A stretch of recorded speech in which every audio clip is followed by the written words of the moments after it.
Okay, so let's start by doing a little overview of Squarespace itself, kind of do a run through of all the main menus that you use, all the main sections. So that way we give you a nice foundation before we start getting into the nitty gritty, into the building.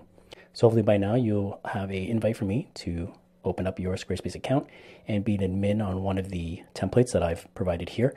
And we'll just jump into one here. You'll see just one, obviously. I have a bunch of sites going, so that's why it looks a little bit different than what you're seeing. But here we are in the back end of my website.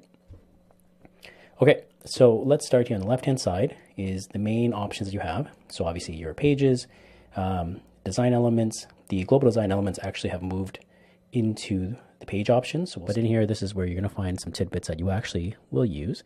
One being the browser icon, also known as the favicon.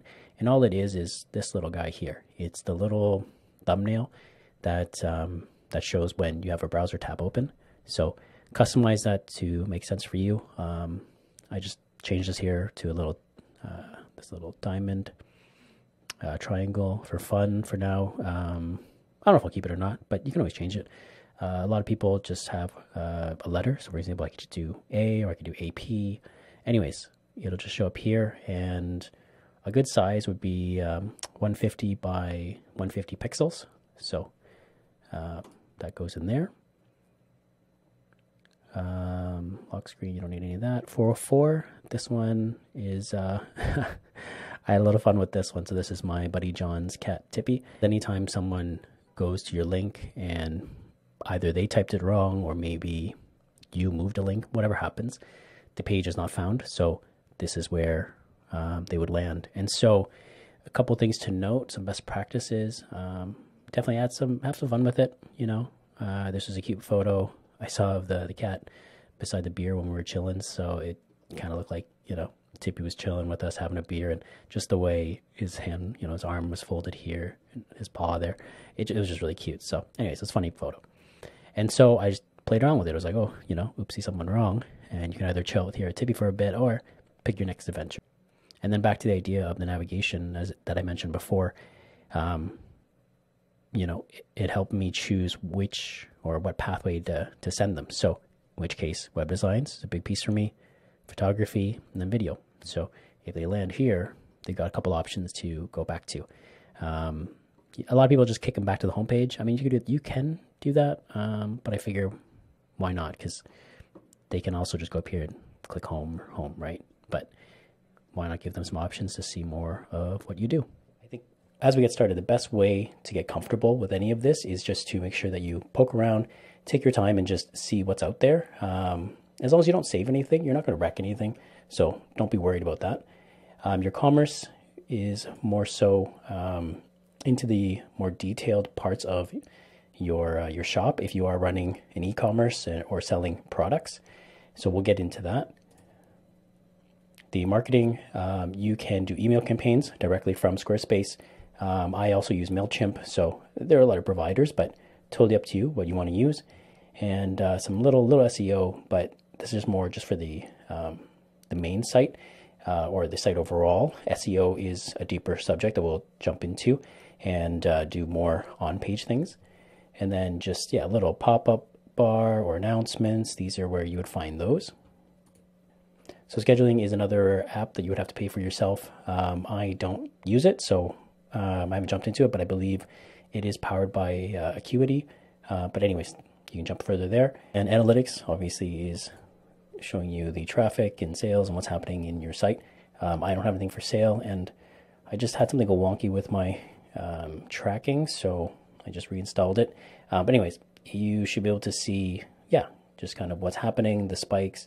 You can go by the visits or the sources, see where people are coming from, see where your audience is mainly derived from, here being mainly Canada and US. So it's sort of a briefer version of Google Analytics. So Google Analytics and Google Console is something that I definitely recommend you set up, and we can talk about that in a later module. But yeah, this gives you a nice little snapshot, and you can also download it as an app, as well as the Squarespace app itself. So you can edit your site on your mobile. It's not as robust or as in-depth as what you can get on, you know, the desktop. So I think it is easier to make changes on the desktop. But as for just getting a snapshot of your analytics, it's nice to review right on the app, so you can check those out. So go into settings. If you have someone else that's helping you build the site as well, or in general, if you want to give them access, this is where you would do it. You come in here, you go to permissions, and I would be default as an author in yours because I'm creating an account for you. But so for now, unless you wanted me to remove myself, or we can totally do that. It's just that while I'm on the account, we can make sure that you get the 6-month leeway in building your site, and then as well as I can help you and make sure that you get the extra discounts, the 20% off, and some other little freebies if I build within my dashboard or my sandbox. So this is more for at the end when you're ready to launch, and once you're done and it's live, we can remove myself, and then you can add someone else, or in general just remove myself from this, so that way it's completely yours. But just during that building phase, it would be nice to stay on here in case you need me to take a look at something, or again for the extra savings. But either way, you let me know what you want to do, because I can either or stay on or remove myself. It's no big deal.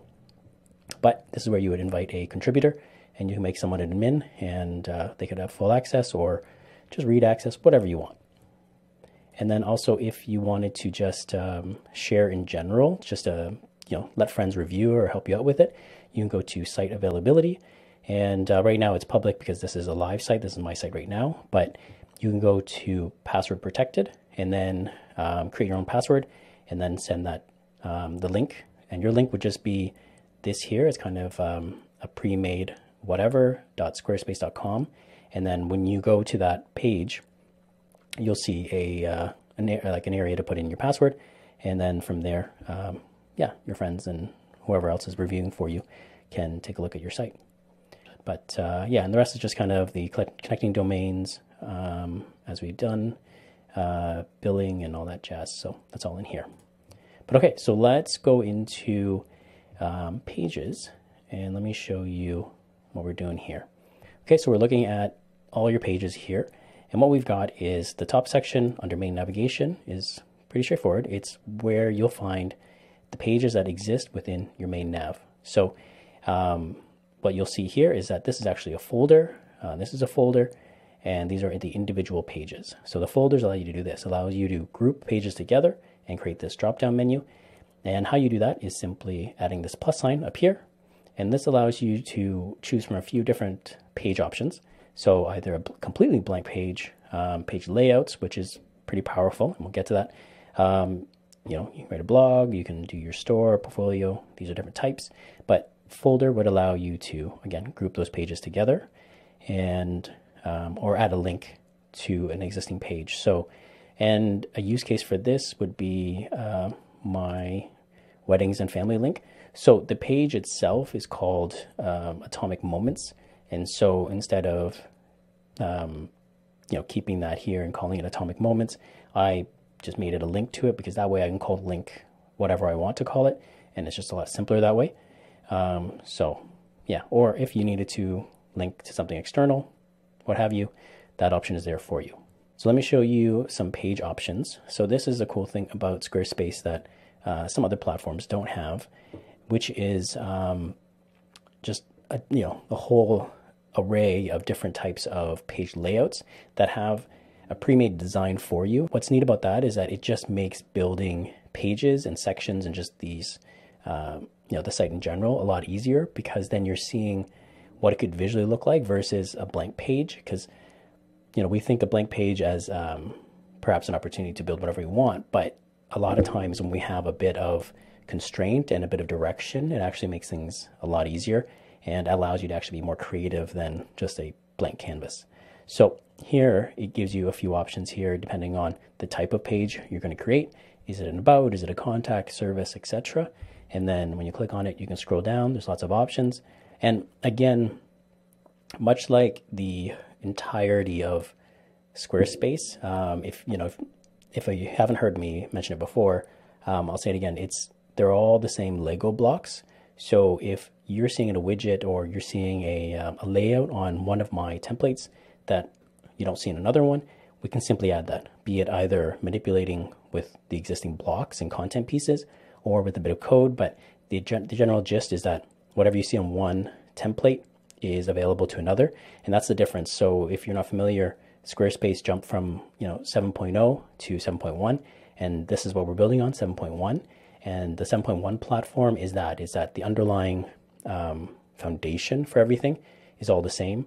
Whereas in the past, you had to choose a template that more or less had what you wanted, because all the templates just played it differently, and there were parts of families. And anyways, we don't need to get into that. But essentially, you were constrained a little more by your template, versus now here, it's all the same. So even though these layouts are here, if you wanted to change it up, you can make any of these preset template pages here look like this or this. You can move all the pieces around. So hopefully that makes sense. But it's just a nice jump off point, nice starting point. So you choose what the page is about, what you want to make, and choose here. And then once you have it, you simply start plugging in your image, your copy, moving things around as you want. So, okay, so we'll start with that. But for now, we'll just close this, and I'll come down here and I'll show you how to make changes within a page itself. Okay, let me show you how to make changes to a web page. So main navigation section, all the pages here will show your main navigation. The pages down here, the not linked, are pages that exist on your website in space, essentially. And so they just float around, they're there, but unless you link to them, you're not going to see them. So let's create a page here, and I'll just show you. So let's go through a page layout, and if I'm doing a general page, this is where I'll stay here. And I personally like the large image on the top, but totally up to you. Let's just choose this then. So let's say I chose this one. We will just leave it general 6, but here I'll just rename it. So let's say you wanted to rename that. If I clicked off it, you just test page, and then make sure that you're naming all of this and making sure that your URL slug, which is basically the page name. So for me, if I made it like test, it would be literally atomic pixel. It would be like this. It would be atomicpixel.co, which is your my domain, and then test, and then it would take me to that page that I'm building. So you want to name this properly. And just quickly on SEO while we're here, just make sure that you're naming it with a keyword if it's an important page, or a page that has a proper theme to it, meaning if it's easily definable. So if this was, for example, my product photography page, then it would 100% be /product photography, right? So add the keywords in there. Anyways, we'll expand more on all that in the SEO section to come. But for now, just make sure that you are naming it appropriately and it doesn't get stuck with some naming convention like General 6. And so, yeah. And then from here, SEO, same thing. Type in your title appropriately so that it's named properly.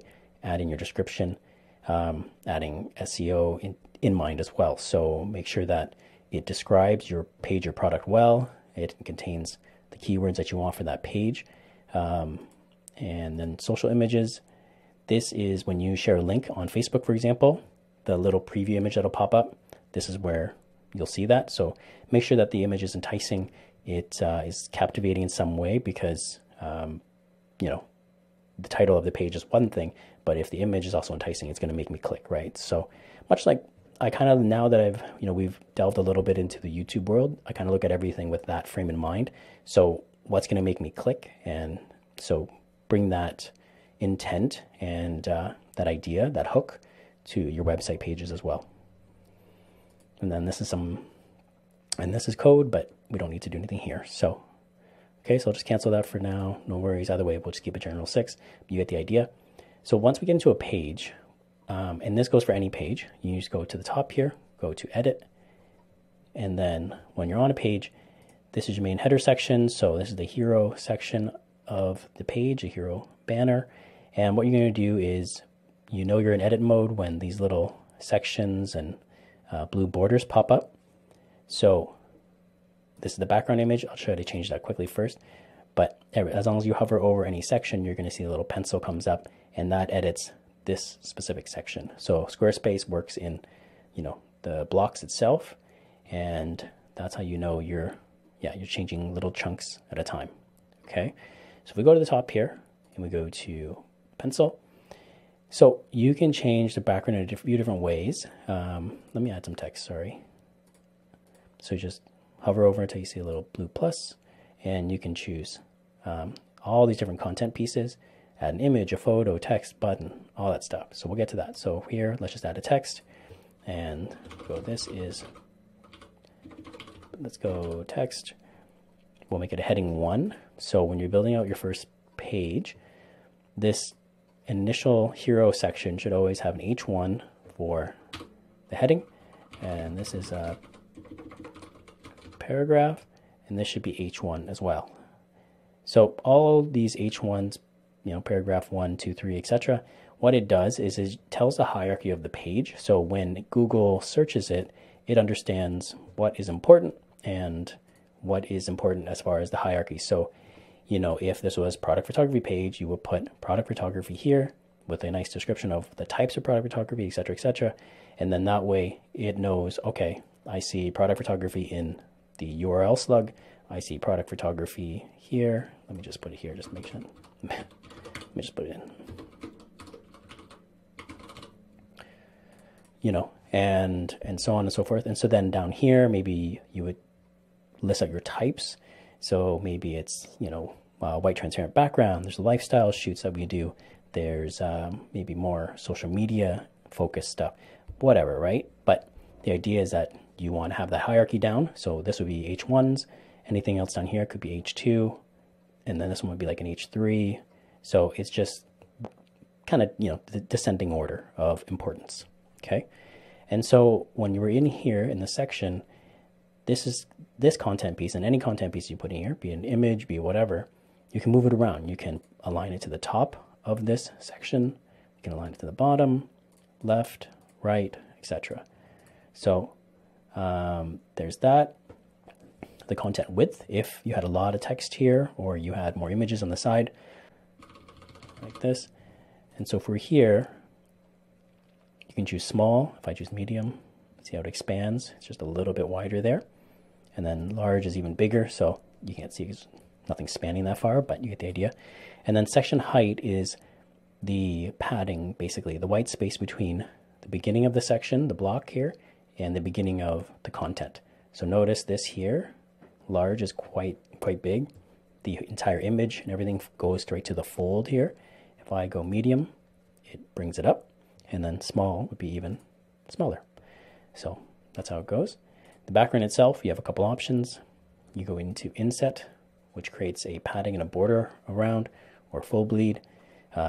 Typically, I choose full bleed. And then this is pretty cool. So this is the little focal point. So this circle here.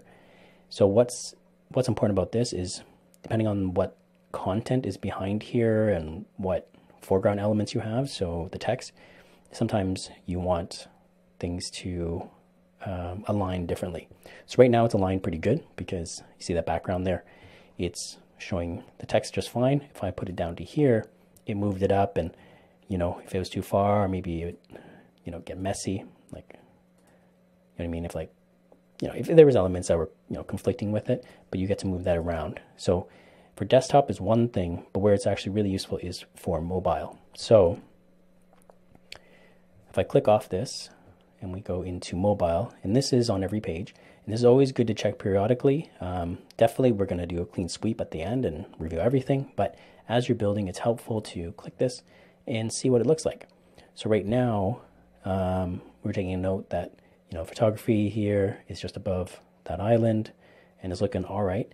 But let's say the image was different and you had it, I don't know, a different section, like way up here. You're showing what's limited to that here, but we can go over to mobile preview, and yeah. And in this case, I guess it doesn't really show it, but sometimes your items will be justified to the left or the right, and when things get compressed, when we squeeze into mobile view, your image will shift. So if your image is not showing, how you want it, that's just how you would change your focal points. Yeah, so hopefully that makes sense. But anyways, always just double check that and see if it's looking okay. And then same thing with everything else, just making sure that there's enough white space in between and it's all collapsing how you envisioned it, or, you know, as long as it's easily understood and digestible as you move through the page. So it's always good to double check that. Let's take a look at other content pieces that we can put in. So again, just hover over the area that you want to put a content piece. Let's say I wanted to put an image up here. Again, there's a whole bunch of stuff you can do, and you can always search up here too. Okay, so let's put an image here, and I'll just add a quick image in here so you can see. Okay, so if we look at this, the image is quite large. And let's say you wanted to bring it down. All you have to do is click on add, and we'll add a spacer. And we'll do 2 because I'll put 1 on each side. So here, what we'll do is you hover over it, and as long as there's a hand here, I tend to just go to the edges here and grab that, and now we have the spacer in our hand. We can move it around, and you can see it'll show you where you could drop it. The little blue line indicates where it'll be. So in this case, I'm going to put one right to the side of the image. Now you see how I'm hovering over the image, but that line goes all the way down the page. If I dropped the spacer here, it would push everything on this section all the way to the right. So I don't want that. I want it just on the image. So you're going to just kind of scroll up, and there. You're going to move over. See how that changed from, see, you notice right in the bottom left there? That's the entire page. That's just on the image. So that's where you want it. That way it's confined to just on the image. And now we have a spacer here that we can adjust a little bit and scale. And then I'll add, I believe I have another one here. So I can either, maybe leave that there. But we can just add another spacer here. And I can grab the spacer, click and hold, put it over to this image. I'm going to scroll in here just to make sure I don't have it, going all the way down the page. I want it just on the image. So there we are. We let go. And then we just know that these spacers are here. So if we hover over, we can slide it a little bit, center it, make it smaller. And because of these spacers are here, you can always add text underneath, right? And again, you just grab these blocks, move whatever you want, but we'll leave that there. And then that is it. So you're adding text there, and then let's say you want to add a button. So it's just, learn more. With buttons itself, again, go into the pencil. And this is the same song and dance for every single content element. If you're curious what you can do with it, or you want to readjust it, just always click on it and then check here first. And from here, we can add links. We can change the wording, the design. We can align it to the left. We can make it a little bit smaller, make it a little bit larger. And the sizes here we can define in the in the design section, which is this little paintbrush. So I'll jump to that right after this. But for now, let's leave that at that. So that's how you would move that around. If you wanted to create something like this, where it's 3 sections, here's a cool tip. So instead of putting your text in, grabbing the text and trying to align it beside the content, and then, it can get a little messy because sometimes you drag and drop things in the wrong areas. So what you can do instead is do this. So let's go back to this section. I'll make this larger just so we can see a little better. But what you can do is this. So I would then do 1 spacer, 2, and 3. And so create the template or the blocks out of spacers first, then add the actual content in. So I got 3 spacers here, and then I'll take this one and I'll make it hover to the right line. So not the long, but just right beside it. So now it's 2 columns. Take the third one, same thing. Now we got 3 equal columns. So then if I added an image above here and added that in,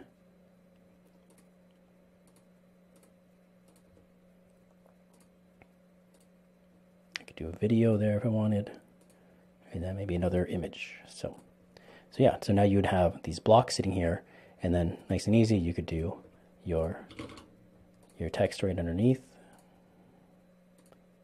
Sometimes it gets wonky, so just hover over until it pops up. So you get your idea, right? So yeah, you get the idea. And then you can add what you want. You're building out your pages. If it's easier, we can do this. We can also take out the background. We can delete that for a second. But you see how we're just creating the 3 different columns. Then right underneath, you can add your text. You can do your thing. And yeah, you can always just move things around, scale them, whatever you'd like.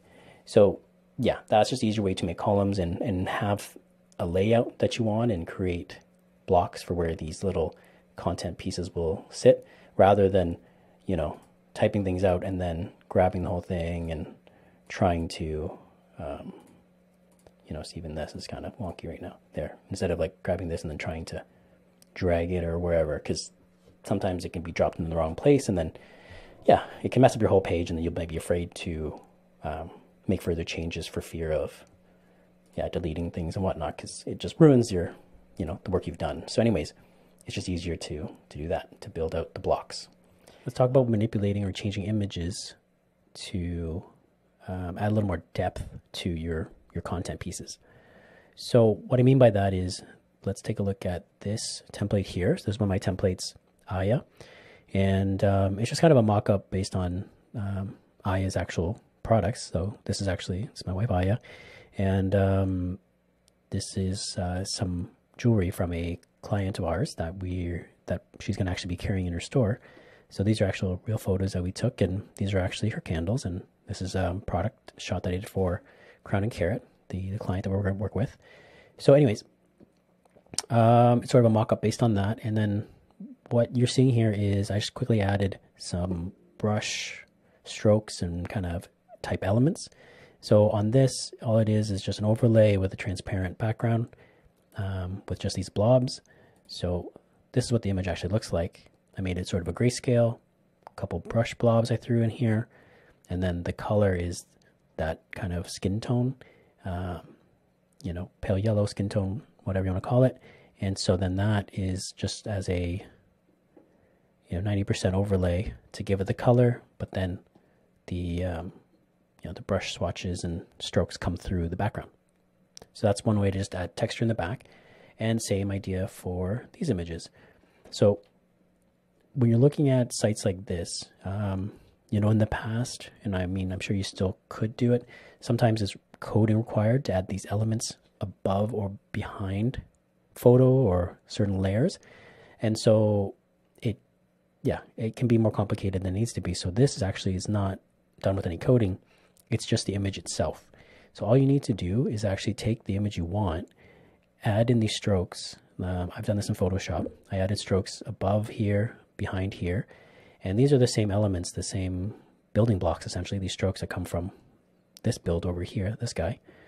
And what I've done is you just save it as a PNG. So if you're not familiar, PNG and JPEGs are both photo files, but PNG has the ability to be able to be saved with a transparent background, meaning if this was saved as a PNG, I could take this image, throw it here on this, you know, slightly yellow background, and only these items that you see right now, the block here and the 2 brush strokes, would be shown. There would be no white bounding box.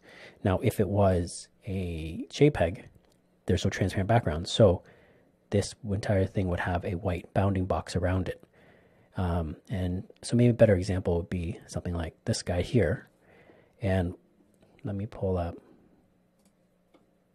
this Photoshop. So this image here comes from this.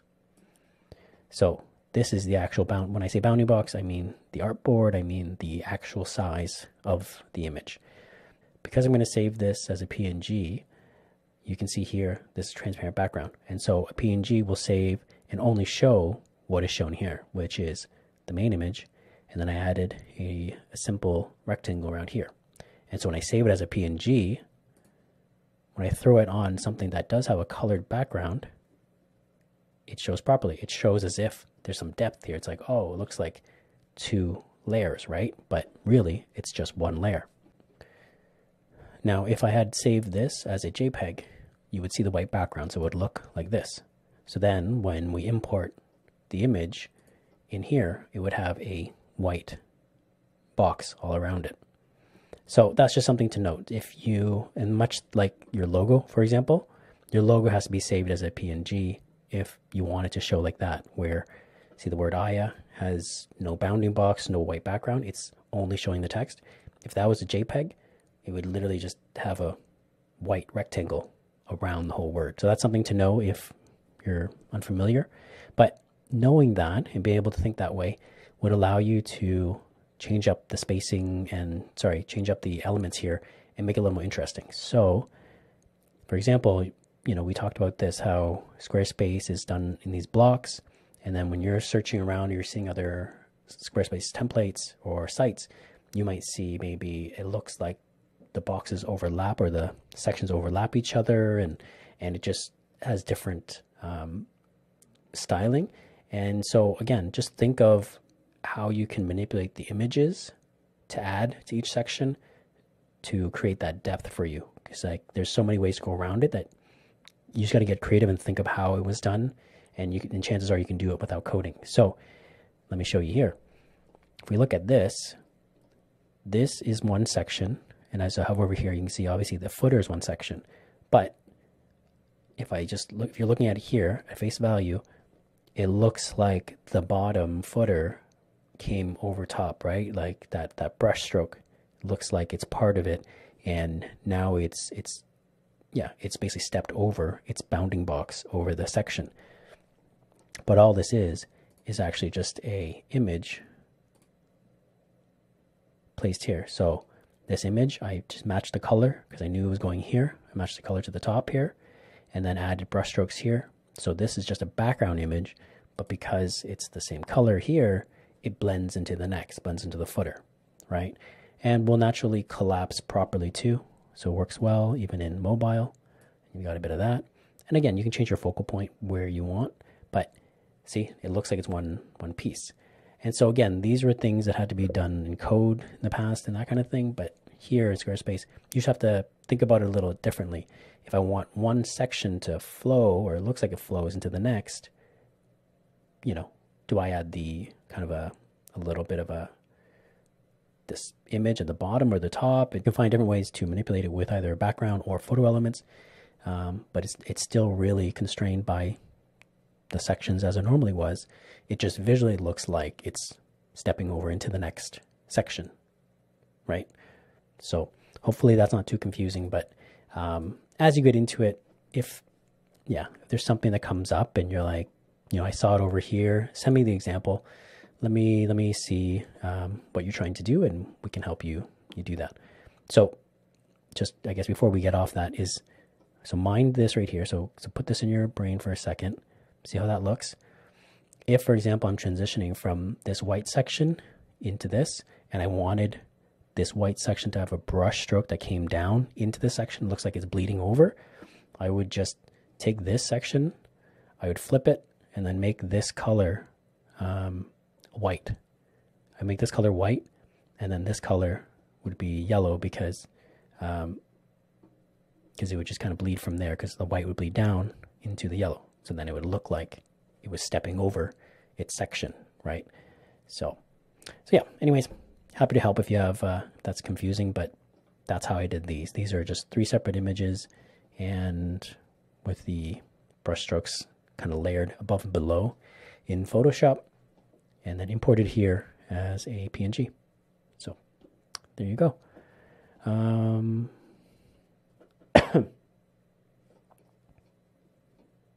So down here, we'll see the overlay opacity. So you can go from like nothing to 90. And that is dependent on what color you choose here. So if you go to colors, what happens, and we'll get into the styling up here in a second, but what's happening is it's creating a color palette based on the options that you have, or the combination of the color palette that you actually put in. So right now I'm on the darkest, which is straight black with a white. Then it's also giving me some other combos like a light gray, yellow, gray with white, that kind of thing. So as you go through, you can just pick and choose. So if I clicked on this, it would make my header, any heading text, yellow, which also in the hero image, in this main image, would affect your menus up here. You know, if I want to go crazy, you can do super bright, we can go light. But the idea is that no matter what you choose here, if you go back to background, you can change the opacity. So yeah, it just depends if you want to put a bit of a wash on whatever image it is, or depending on your font color and that kind of thing. Because sometimes if it's, you know, you want it to just be, want it this color, it's not going to show well if it's a white text. So you're going to have to increase the opacity. So these are things you'll have to play around with, and then in which case, if it doesn't look good, then maybe you need to change your image completely, and yeah, make sure that your text is legible. So that's the important thing. Two is colors. So here you have a couple options. Like I said, you can, these are the pre-populated combos based on the choices that you made here, or the main coloring palette, or color palette. What you can do is edit the palette, and there's a few options in here. So you can choose presets, which are, again, populated by Squarespace designers, and it'll show you. And then, again, much like when I did this here, I would have, make sure you see a button and some other page elements, just so you can see what this color change does for your page and your elements. And then, yeah, you can either do presets, choose these pre-made combos. You can actually upload an image. So if, back to your, this guy here, I'll just pull this up. So for example, let's say you like this color palette here. You can either pull into Photoshop or whatever program you're using, grab the color bits, and then put those hex codes directly in here, and then change them up yourself, which you can just do here. This, if you hover over, it'll tell you. So for bright, for dark, for darkest. So I could take the color palette from that mood board, put it in there if I had the hex codes, or if I just uploaded the one image, it'll do its best to pull the main color components right into here and make a palette for you, which is pretty neat. And then, yeah, some more options from colors. So kind of monochrome, analogous, etc. But for the most part, I generally throw in the hex codes, and then I see what it looks like on page elements, and then tweak them kind of light, dark, different tones, etc. Once they're in here. And by general rule, have a couple different colors. This is like the highlight color or the accent color, and then your light and lightest. So that's kind of how it goes. Do that. Animations in general, I believe it's a kind of slow up animation or fade in, and I think that's totally fine. I don't get too crazy with animations, because if you start doing a lot, like too much, the site can look a little unprofessional, look a little cheesy. So I leave it at that. Your buttons, image blocks, all that stuff. So anyways, just, yeah, poke around if you want to change a lot of that stuff, but for the most part, it's fonts, colors, and buttons probably is what you'll see or need to change. So again, I'll quickly show you here. You can do outlines, you can do solids, you can do rounded, pill, square. Anyways, and padding is just the space between your buttons, the edge of the button and the beginning of your text inside. So it's just to give it some breathing space. Okay, and if you want another section that's totally different, you can just go add section. And again, sort of like the options that you get when you're building a page from the get-go. You actually get more here though, because within the section you can do some preset here. It's like lists. If you want to add a gallery of images, if you want to do a quote, you can add a whole video section. You can do a menu. If you got a little restaurant. So a lot of cool stuff here. Forms are going to be a popular one. I err on the side of adding forms to almost every page you can. That makes sense, because if as you're going through, instead of making them jump to your contact page or whatever, if you're already on that page, why not just contact you from that page? So don't be afraid to add more forms. I think that's it's definitely something people forget about, and just make it easy. Like the site should not be overly complicated. Even your design and stuff, just keep it all as simple as possible. Show what you do, show that you do good work, show who you are, but again, make it as easy for them to understand what you do and then reach out to you. So don't overthink it. And so, yeah, these are all the cool stuff you can do. And then whatever section you want, you simply just click it, add it in. And then again, the simplest way is just double check up here. So obviously this is going to tell me the images in the gallery that I want to change. Quick tip here, just click and drag and highlight all of this at once, and then you can delete it instead of 1, 2, 3, like deleting it individually. Okay. Here you get options of, you know, bleed, full, inset, that kind of thing, depending on how big or wide you want things. The aspect ratio, depending on the images you have. If it's squared, if it's, you know, more like, sorry, this one, you know, this vertical, sorry. So you can do, yeah, square is kind of common, or more Instagram-y, or, you know, vertical type images can go here too. And just to keep the consistency, if that's what you want, best to make sure that you edit them to be all the same size before importing here. But if you also want masonry, which is kind of this nice mosaic of mix and matching, this is all rectangle images. But if you had, you know, some of the vertical images, it would just span a little more, and they would all kind of fit in like a tile, and it would just automatically collapse together to make sense. You could change up the columns, the spacing between the images. So play around with that here. It's all in here for you. And then here, same thing, much like before, you can change section colors and then fine tune as I showed you a little earlier. So yeah, that's pretty much basics for Squarespace building pages. Like that's, I don't think you're gonna have any issues with that. It's just a matter of getting used to it. If you've never seen it, it's just, yeah, it's all in the page, it's all contained. If for whatever reason you can't change something here in a section in the page itself, or, you know, on the widget level, like clicking that on the widget itself, then it'll likely be in the style sheet here, and that's where you're changing, again, the global stuff, right? The stuff that will span across the entire site. Again, just take your time, walk through it, poke around, and if there's any doubts, just, you know, go up here and just discard the changes. Don't save it. But, you know, I would, as a first start, create a blank page that we can play around with it, and it doesn't matter. And that's it. And then if you do create a template, here, I'll just discard these changes. If, you know, using one of my templates and you like the layout, let's say I chose interior photography, and I like the layout of this page, or if you build your own layout that you like, instead of just rebuilding it every time, please don't do that. Just go to the page you like that has the foundation you want, and just click here on the gear icon on that page, and you're going to go all the way down on the first general section, and you're going to duplicate the page, rename it, and then fill it in.